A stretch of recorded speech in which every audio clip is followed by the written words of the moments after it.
वहीं दूसरी तरफ सागर का फार्म हाउस। प्रतिभा की जब आंख खुलती है तो वो देखती है कि वो कमरे में अकेली है, लेकिन वो कमरा किसी और का था। ये देखकर वो जल्दी से बेड से उठती है। प्रतिभा पहले अपने कपड़े को देखती है जो बिल्कुल सही सलामत थे। ये देखकर वो एक नजर पूरे कमरे को देखती है, फिर चुपचाप जल्दी से कमरे से बाहर निकलती है। कमरे से बाहर निकलते ही प्रतिभा की नजर उस कमरे के बगल में दूसरे कमरे पर गई जिसका दरवाजा खुला हुआ था। ये देखकर जैसे वो उस कमरे में आई, उसकी नजर कृष पर गई जो बेड पर बड़े आराम से सो रहा था। कृष को देखते ही प्रतिभा की आंखें हैरानी से बड़ी हो गई। अब जाकर धीरे धीरे करके प्रतिभा को सब कुछ याद आने लगा जो रात में हुआ था। जैसे ही प्रतिभा को वो सब कुछ याद आया तो वो हैरान होकर खुद से कहती है, हे भगवान, ये मैं क्या करने जा रही थी। शुक्र है कि कृष ने मेरे साथ ऐसा वैसा कुछ भी नहीं किया। उसने इतना ही कहा था कि तभी उसकी नजर कृष पर गई जो बेड पर उठकर बैठ गया था और उसे ही देख रहा था। कृष ने प्रतिभा को देखा तो वो गुस्से में कहता है, क्या तुम्हारी नींद पूरी हो गई? कहीं तुम कल की बातों को भूल तो नहीं चुकी हो? अगर भूल चुकी हो तो मैं तुम्हें याद दिला देता हूँ, क्योंकि कल जो तुमने किया है ना, वो बहुत घटिया हरकत थी। कृष की बात सुनकर प्रतिभा कमरे के अंदर आकर उसे देखते हुए कहती है, मैं अपनी गलती को मानती हूँ, लेकिन मैं क्या करती।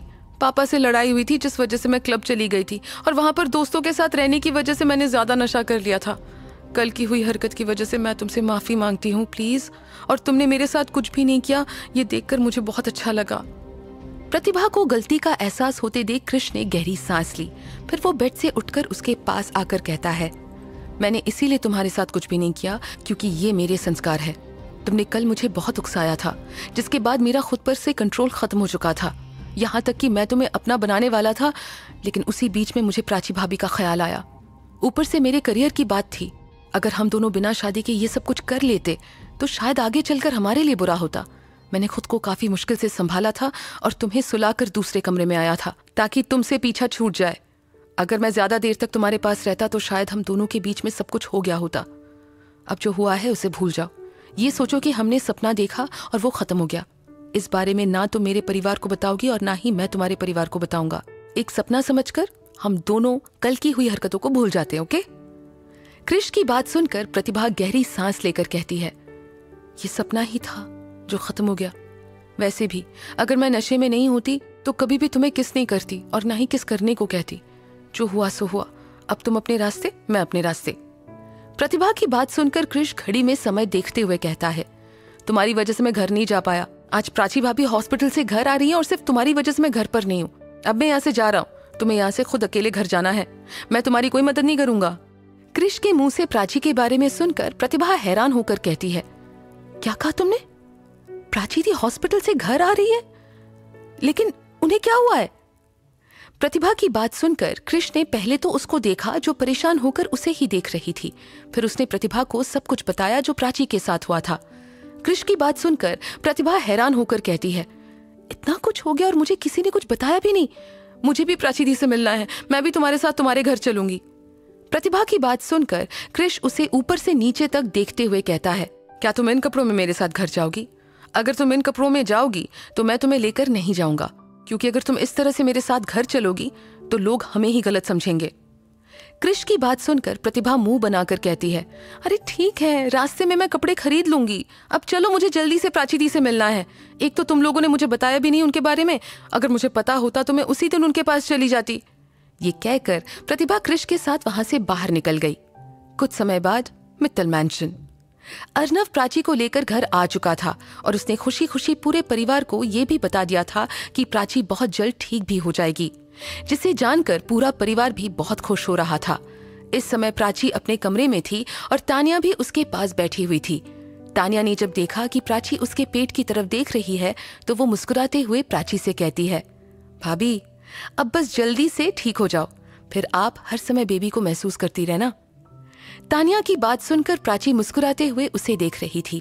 प्राची धीरे से कुछ बोलना चाहती थी, लेकिन फिलहाल के लिए दवाई की असर की वजह से उसका सिर घूम रहा था, जिस वजह से उसे काफी नींद भी आ रही थी। उसने तानिया को देखते ही देखते अपनी आंखें बंद कर ली और गहरी नींद में चली गई। तानिया ने जब देखा प्राची गहरी नींद में चली गई है तो वो वहां से उठकर खड़ी हुई। फिर वो कमरे से बाहर निकल गई। जैसे वो कमरे से बाहर निकली, उसकी नजर सागर पर गई जो पानी लेकर कमरे की तरफ आ रहा था। सागर को देखकर तानिया उसे रोकते हुए कहती है, अभी प्राची भाभी सो रही है, तो आप इस समय उनके कमरे में मत जाइए। तानिया की बात सुनकर सागर उसे देखते हुए कहता है, मैं तुम्हारे पास ही आ रहा था। तुम्हारे फोन पर तुम्हारे हेड का कॉल आया था।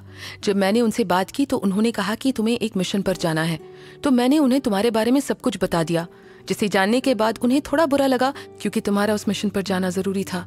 लेकिन मेरी बात को समझने के बाद उन्होंने तुम्हें छुट्टी दे दी है। सागर की बात सुनकर तानिया मुस्कुराते हुए कहती है, चलो अच्छी बात है ना, मुझे छुट्टी मिल गई है। अब मैं घर पर रह सकती हूँ और बेबी का ध्यान भी रख सकती हूँ। वैसे आप पानी किसके लिए लेकर जा रहे थे? अंदर तो पानी पहले से ही रखा हुआ है। तानिया की बात सुनकर सागर ने एक नजर बोतल को देखा, फिर वो तानिया को देखते हुए कहता है, अरे ये पानी नहीं है, ये दवाई है। अर्नव ने कहा है कि मैं इस दवाई को प्राची भाभी के रूम में रख दूं, ताकि समय रहते उनको ये दवाई मिलती रहे। कोई डॉक्टर शालिनी नाम की लेडी है जिन्होंने ये दवाई पार्सल किया है और स्पेशल कहा है कि ये दवाई प्राची भाभी को हर 2 घंटे पर मिलनी चाहिए। सागर की बात सुनकर तानिया गहरी सांस लेकर कहती है, ऐसी बात है तो ठीक है, आप ये दवाई उनके कमरे में रखकर आ जाइए। मैं तब तक अपने कमरे में जा रही हूँ क्योंकि मुझे काफी नींद आ रही है। ये कहकर तानिया वहां से चली गई। तानिया को जाते देखकर सागर मुस्कुराते हुए कहता है, ये लड़की भी ना जब से इसके पेट में बेबी आया है ये कुछ ज्यादा ही सोने लगी है। पर मैं क्या ही कर सकता हूँ, अगर मैं इसे सोने से मना करूंगा तो उल्टा मुझ पर गुस्सा करेगी। इससे अच्छा है कि मैं इसे कुछ बोलूं ही ना। ये कहकर सागर सीधे प्राची के कमरे के अंदर चला गया। रूम में दवाई रखकर सागर ने सोती हुई प्राची को देखा। उसे ऐसे देखकर सागर मुस्कुराते हुए धीरे से कहता है, आप जल्दी से ठीक हो जाओ भाभी, फिर आपको आपके बेबी के साथ खेलना भी तो है। ये कहकर सागर एक बार प्राची को देखकर मुस्कुराया, फिर चुपचाप कमरे से बाहर निकल गया। प्राची को घर आए हुए लगभग 1 महीना हो चुका था। प्राची के ऊपर शालिनी की दवाई बहुत अच्छे से असर कर रही थी, जिस वजह से प्राची बेड पर लेटे हुए ही धीरे धीरे सब बातें कर लिया करती थी। इस समय रात का समय था तो सभी घरवाले एक साथ बैठकर बातें कर रहे थे। राम मित्तल अर्नव को देखते हुए कहते हैं, अर्नव, क्या प्राची सो गई है? तुमने अच्छे से देख लिया था ना? उसे किसी चीज की जरूरत तो नहीं थी ना? राम मित्तल की बात सुनकर अर्नव उन्हें देखते हुए कहता है, हाँ दादू, प्राची सो रही थी। मैंने दवाई दे दी है और आराम करने को कहा है। अर्नव की बात सुनकर राम मित्तल मुस्कुराते हुए कहते हैं, चलो ये तो बहुत अच्छी बात है। मुझे ये जानकर बहुत खुशी हो रही है कि प्राची बहुत जल्द ठीक हो जाएगी। उन्होंने इतना ही कहा था कि तभी उनकी नजर सीढ़ियों से नीचे उतरकर आ रही प्राची पर गई। प्राची को चलते देखकर राम मित्तल की आंखें हैरानी से बड़ी हो गई।